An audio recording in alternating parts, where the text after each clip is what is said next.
You know, you can be a professional on the outside and still be an asshole on the inside. So let's talk about Sungrand Studios, shall we? To sum up the events that have been transpired with this man, he made the defense of Nintendo Switch 2 using the death of former Nintendo President Satoru Iwata, and it's suspected that this did not go well with a lot of people. So you think he could have taken a back seat to address this well and make sure that something like this doesn't happen again? Well, unfortunately, he did kind of double down a little bit. And a couple days later, we got a video called, "Hey, what is up with the tone in your recent videos?" So let's check it out, shall we? Because of the content that I was creating in regards to the games industry, it was bringing in a lot of subscribers who were ruining that vibe. I keep a close watch on the comments, and there are people who want to come here for positivity and relax, and they were expressing that they were just kind of bummed out by the killjoys that were coming into the comment section, just ruining everything with their negativity and spreading hate and looking for hate content. And they were, not so supportive when I just wanted to do fun, funny, educational stuff. And I'm not this big professional YouTuber, so I don't exactly know how to handle or manage all of this. So what I knew was I had to somehow get a lot of people to unsubscribe from my channel, and I wasn't exactly sure how to do that. But when the topic of the Nintendo Switch 2 came up, and I saw that people were getting riled up and highly emotional, and I knew that a portion of my subscribers would be looking for anger and hatred. They're looking for me to, stick it to them, show Nintendo. I saw the opportunity to create content with very deliberate phrasing and tone that I knew that my genuine audience, the people that come here to just have fun, to have some positivity, I knew those people would not be offended. I knew that you guys would know something is up. Because I talked to you guys directly in the comment section, I know you're intelligent people, I know you're funny people, because so many comments, I'm laughing out loud. And I knew that you guys would understand what was up. So basically what I've been doing with my videos over the past 2 weeks or so is I've been using phrasing, language, and tone that I knew would upset people who want to push negativity onto other people. People who are looking for rage bait content, people who are looking just to hate something. Those people were ruining the experience of my channel for other people. Those people were coming into this comment section just ruining the vibe. And I don't want that. I don't want a channel where people just feel uncomfortable in the comment section. And I knew that this decision was going to make people really dislike me.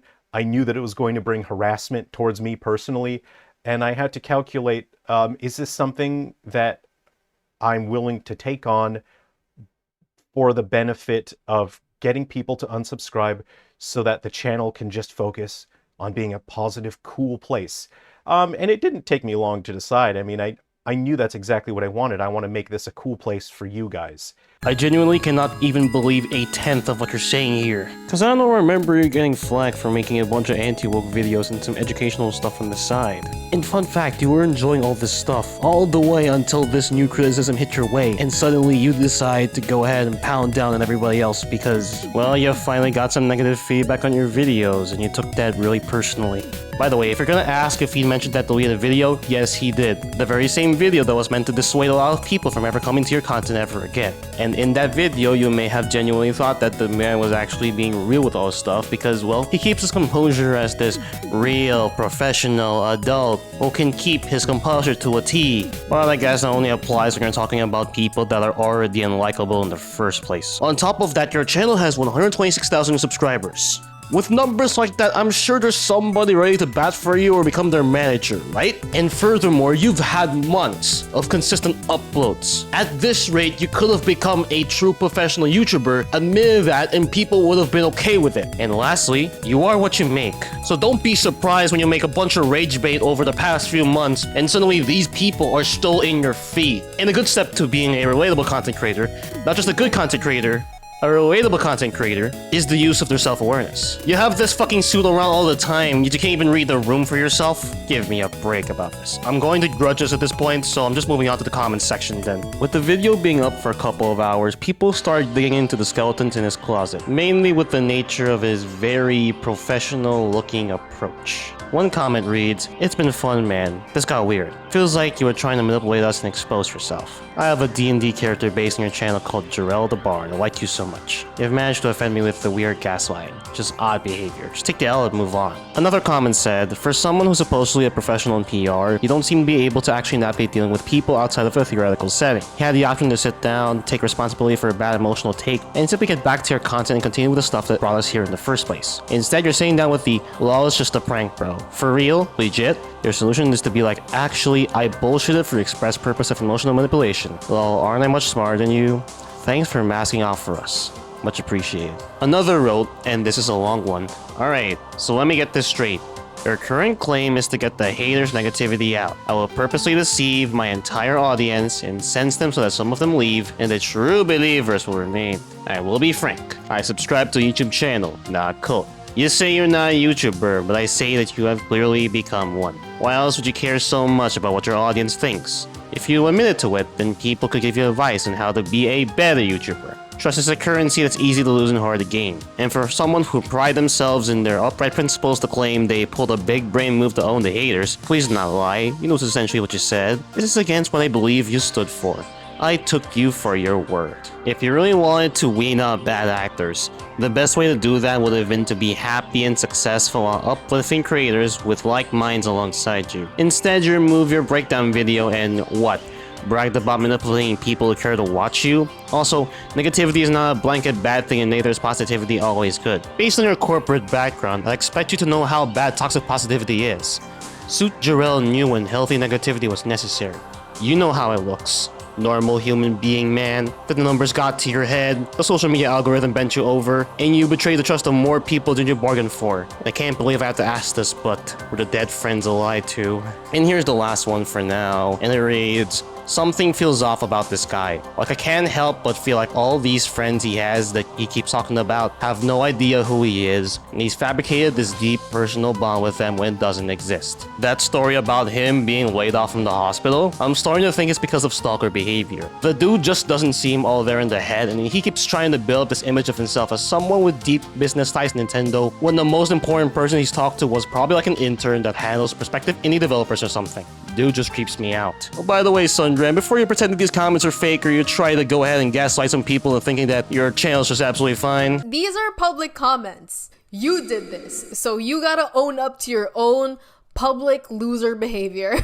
And that, my friends, is the downfall of another content creator. Too bad because he actually made games and mostly on Nintendo consoles and like a certain scammer on Twitter. But this video, I wish isn't meant for you to pity me. Like as much as I currently despise Sundrand, I also don't wish for other people to go after him personally because maybe he hurt you as he hurt me. Because let's face it, you don't have to make the content change.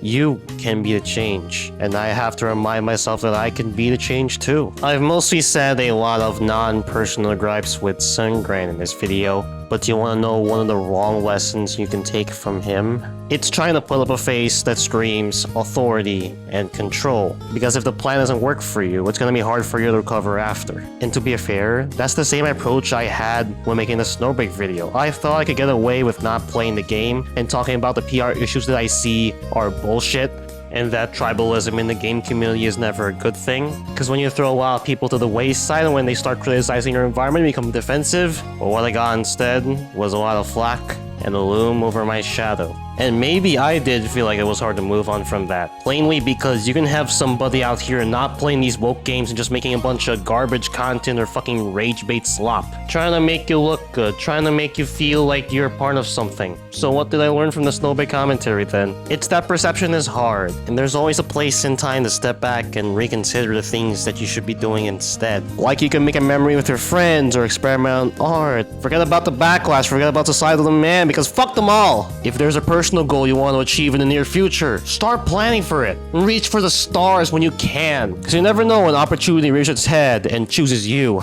Or if you enjoyed something from your past and people may not like it or may have forgotten about it, cherish it. Cherish the memories that you've had with that thing for so long, because you never know when you'll have it back. So what I'm saying in all this is be ambitious, be weird, be creative, be whoever you aspire to be.